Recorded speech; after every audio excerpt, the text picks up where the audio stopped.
Oh, there's a letter. It does have return postage. So there's more to it. Okay. There's a letter. You guys listen, we like that. Oh, careful. There's more. 2. Oh, wow. Dear Team APS, I went 4-2 at my locals with Trimed. Quacky. All right. My kind of guy. I could use some help with Deke. With their deck. With yeah. deck. My Says list is Deke. in. It's on the page. Larry's gonna help you with the deck. We'll check out the deck. Help that young man we out. typically don't do a lot of deck fixes, just to be honest with you guys. I mean, we appreciate you respecting our opinion and valuing our input. We don't do a lot of deck fixes because who says we're even that good of players? To be honest, I mean, I know I'm not. Wait, so what are we supposed to send back? Oh, the deck fixes in the office. Yes. I get it. Okay, I thought we were supposed to. So We will figure something out. So get on that. We're gonna let Alice look over this while I hope mine from Robert. Wow, this thing's thick. 2 C's. All the seeds. Okay. We got more. Oh wow, there's a lot going on here. Okay, that's just a piece of paper. Okay, and we have return postage. And there's Okay, this person says, what does APS stand for? Alex, you want to tell what APS stands for? APS stands for Alex, Paul, and some other guys. Fair enough. Okay. And also, it stands for Android Psycho Shocker, which is also Jinzo's OCG name, right? Am I correct? Yes, that's true. So there's, yeah. So yeah, he wants us to please sign. He sent us Oh wow. Pot of Desires. We'll make sure to get on that and get it sent back to you. We do appreciate the return postage. All right. Is it a +1 or a -9? Yes. Yes. Well, thanks so much. We'll get this signed for you. All right, guys. And So you got to work on that deck list. You're going to help me. Yes, you almost will. cursed in YouTube land. So we have a discussion for the people today. We're going to talk a little bit about what you would do if you're trying to get a new player into Yu-Gi-Oh! And I thought that you guys would be perfect for this. Trell judges a lot at our locals. Larry actually has relatives and friends who've played this game, and Alex is. Alex. So anywho, He's very knowledgeable. Our lovely, lovely, lovely Alex. he's here, and so I'm gonna just kind of run you guys through some points. All right, a person who just got into Yu-Gi-Oh! They don't know a whole lot, and maybe they played like 10 or 15 years ago and they don't know how to play. Maybe they just got into this maybe like last month. Where do you start with teaching someone how to play? Like, what's the best starting point? Ooh, show them the cards. They have to like it first so I can play it. Oh, you mean like show them cards like, hey, this is a card. Check this out. I agree. I think a visual is a big thing. I know with me, when I was younger, I played Pokemon. Was really good at. I just collected pretty cards. Then as I got older, when I actually started playing the game, what actually got me back into it was one of my friends. He kept sending me like, "Hey, Trell, look at this card." The cards had really great art, and some of the effects, considering I'm a Yu-Gi-Oh player, some of the effects were considered to me they seemed pretty broken. So he just kept on like throwing cards in my face. It's like, "Here, man, check this card out. It's kind of cool, isn't it?" And eventually, it got me interested in actually playing Pokemon TCG in my later years, and I actually liked the game. It was actually pretty fun. It's kind of easy to me, but it was actually pretty fun. And he actually got me brought on because I like the art. And so you gotta like that first. Do you think is like you have to start in today's format, or should you go back? Yeah, that's a like good question. Start from like Do you start them DM from- and then build them up. I personally feel like we should start back in the slower format. This format, I'm not gonna lie. You'll get lost. Yeah, easy. these formats are not really Yeah, not teachable friendly. You know what I mean? Like, Or give them the really weak decks of the format. So like give them a simple like for hire deck or something. Yeah, that's one. Something But, that its rules are pretty standard between all the cards. but they'll still get crushed by I whomever. reason why But you don't play the good deck. You just play against other Okay, there's a simple decks. Well, you first. Well, my thing, I mean, I like where you're coming from that, but I see it from another point where I wouldn't want to give them something of that nature. I want to give them the most basic of decks as possible. I want to just give them one normal summon, maybe a special summon, spell, trap. That's my thing. That's my. I'm going to be I'm giving you grade keepers or something like that. Oh, okay. I'm taking you to a format of like, this is great. You get one normal summon, do something with that monster, set your trap cards, play your spells. This is a quick play. Ground game. So my question then is like, do you put them in a tournament or do you? You do not. Nope. Yeah, Because I feel like ruin that's. everything. once a person's spirit is crushed, it's over. Like, Yeah, yeah. Like, I mean, that's why you see little kids at locals. They've been watching the show and they got their cards. They're ready to come with their deck. They're not sleeved or anything like that. The mom has dropped them off, or she's still there. And they come to the shop and play against that one And player, That 30-year-old player. and get their soul crushed, and then they drop the cards in the trash. We never can see them before they again. leave. They don't drop in the trash. They keep their cards, but they're like, you know what? Maybe I'm better off at home. I'm just gonna go back and watch the anime and just Collect the just cards imagine, passively. right? I mean, so yeah, we don't want to deter So it's them. better to play just a kind of one-on-one where you can. Speed duels. Speed duel. I think speed duels That's would not be probably bad. the Speed best way if right we were now. gonna be in this current format, I think speed duels would be the closest thing to as ground zero as possible. Yeah, because it eliminates all of the more recent changes in Yu-Gi-Oh! all the way back till XZ. So the most complicated thing they'll have to do is summon the Blue Eyes Ultimate, which they probably won't be doing. Let's be honest. So when it comes time to back in the day. when it comes time to like introduce them to the tournament scene, what's the best way to go about that? I think you can show them that there is a tournament scene. Show Right. them that there is a more competitive level of Yu-Gi-Oh! Played out there. Oh, and let them. And let them know decide. this is something that is out there, and whenever you're ready, Right. hop into it and just know what you're getting into. I think it's always best to get them interested in competitive play before their first tournament, Agreed. because at your first tournament, that's when you get mollywopped and then you cry and never come back. Go But back to you. instead, if you get mollywopped by a friend at your locals or the friend who showed you the game, you're thinking, okay, I'm gonna beat this guy. I know we both saw it. Sorry about that. It's like you're thinking, I want to beat this guy, and I can beat him or her because this is one person that is my friend and not some stranger that just hates my guts. I mean, and I think that matters too. Like there's like when I actually learned to play Yu-Gi-Oh, and I've always had a competitive spirit. So that's my thing that drives me. My first time playing was actually with my brothers, and they beat the brakes off of me. So now here I am. I'm living with these guys, and they beat me in this card game, and I don't appreciate that. So now I'm going to go out and try to learn, because this is the obstacle that I must pass before I want to play anybody else. I live with them. I'm going to probably play them more than I play anybody else. I got to beat them. And that's that's pretty much what I did. They ain't going nowhere. Right, they're not going to. I live with them. They are always going to be a constant thorn. They beat me. I got to look them in the face every day. So that was one of my things that actually drove me to actually want to learn the game. Like, and that's why I agree with both you guys. And that's why, like you said, you want to introduce it to them before you put them in the tournament. Hey, go look at that. And a lot of times, you'll see something like, it's like watching a ping pong game. Like, we know the object of ping pong is we got to get the ball back over net. But when you see professional ping pong players, You be like, no. it is totally different, right? But it's like a train wreck. You don't look away. You're like, oh my God, that's amazing. So you know the basis of ping pong. You started playing ping pong, but now you see them get good, and you want to be like that, right? So I agree with Larry, and I agree with Adam on both fronts. Like, now that I've seen good players and all the chain links and these cool new cards that I haven't even started learning yet. You see I what gotta get to that could point. be and at what point you could Right. get. I can do there. that. Like if you tried enough, you can. I think even I would. What Michael Jordan said: the limit is the ceiling is the roof. Is that what he said?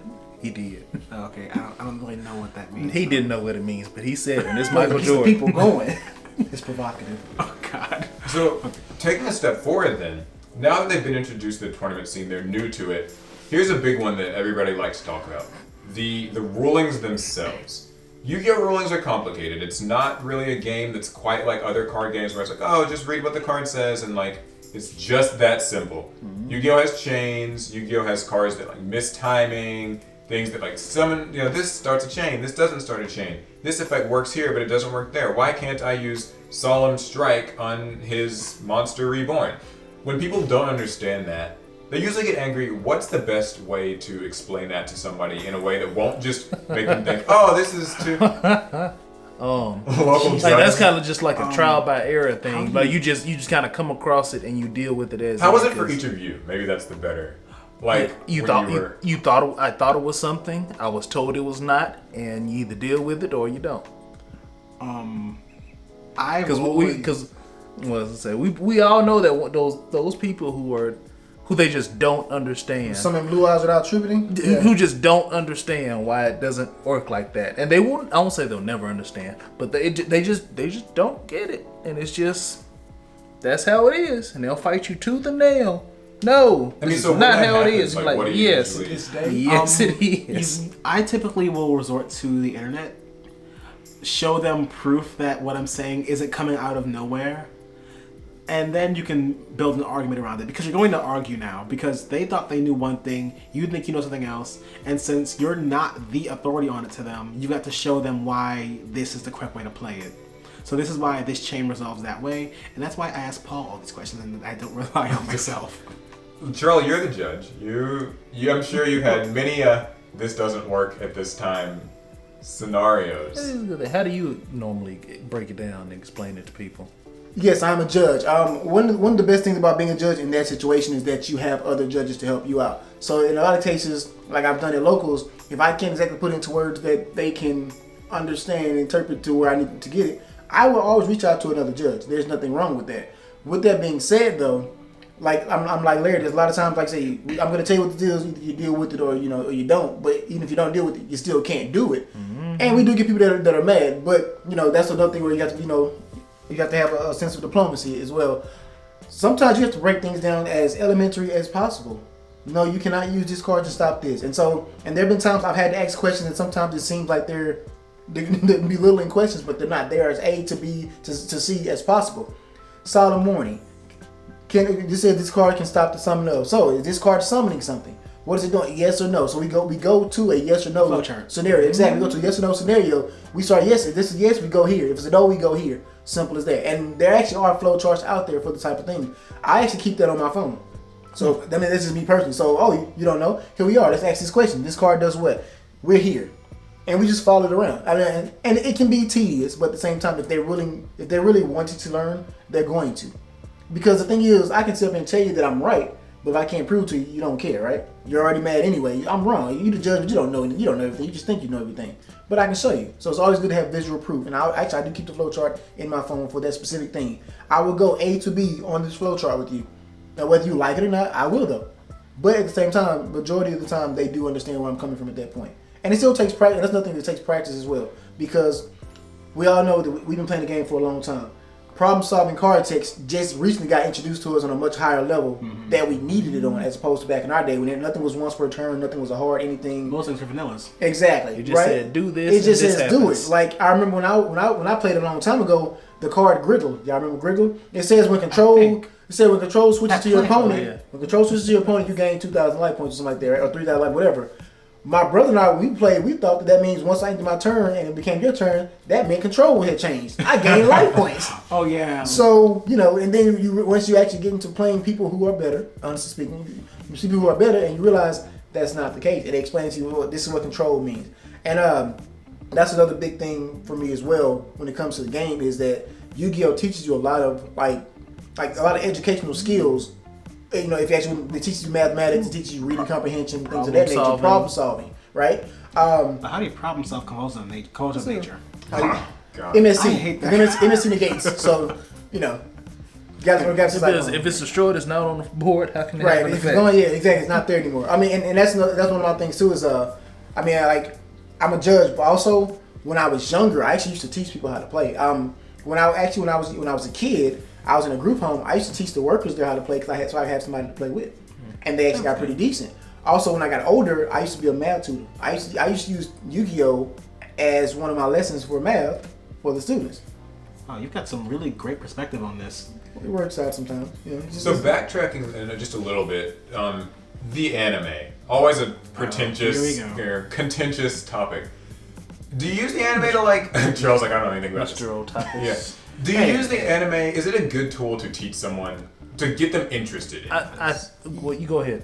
So yes, at a gateway level, the anime is probably always going to be the best way to get someone interested in Yu-Gi-Oh!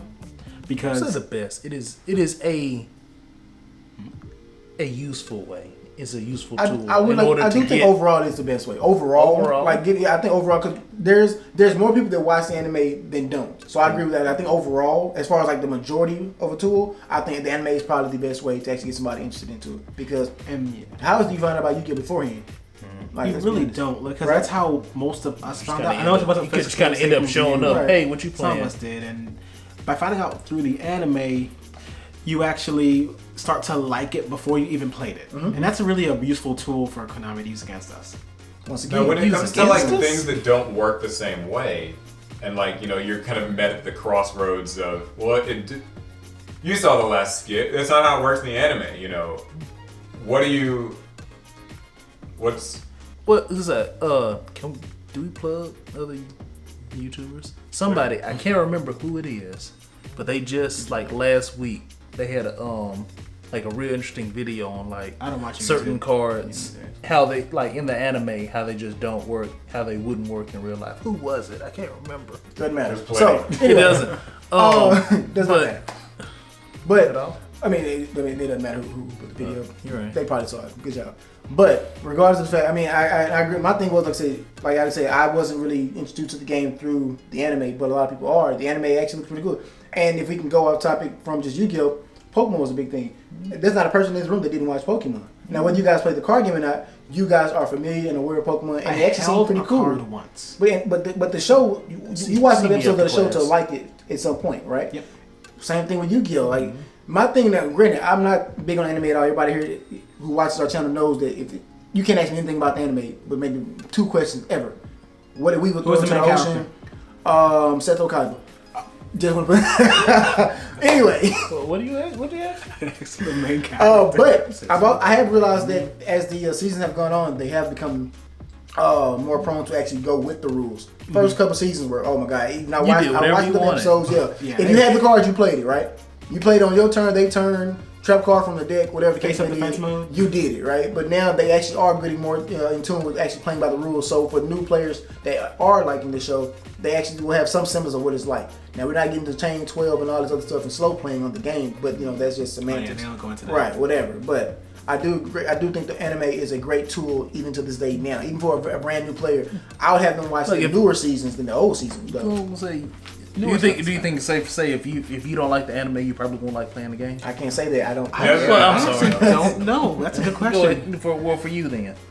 I really don't know. Like if you watch the anime, can someone say, I do not like this anime? And then be like, okay, well then let me teach you how to play this game. You probably Viewers, how about you tell us what you think about that question? Because I've got nothing. I don't know. Yeah, I think the viewers should answer. We want to hear you guys input on that. That'd be actually a good one for us. All right, and then the last topic is someone's just gotten into Yu-Gi-Oh, and they want to build, their Dark Dragon deck, and they run into Phantasme, and it costs $80. Ooh. So suddenly money is this barrier.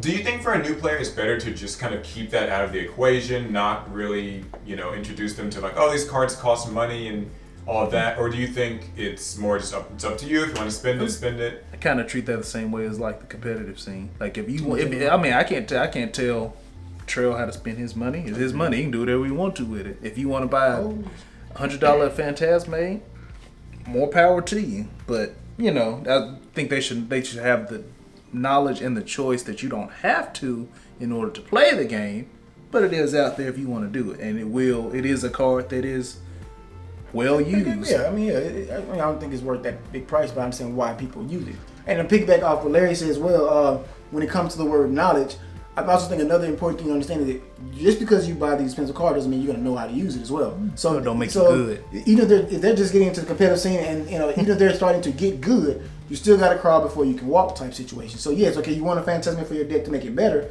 Okay, you got all these great cards. What do you do with them now? I mean, and I use myself as an example again because I wanted to be much better than I was in the beginning because I got beat and I had to prove a point.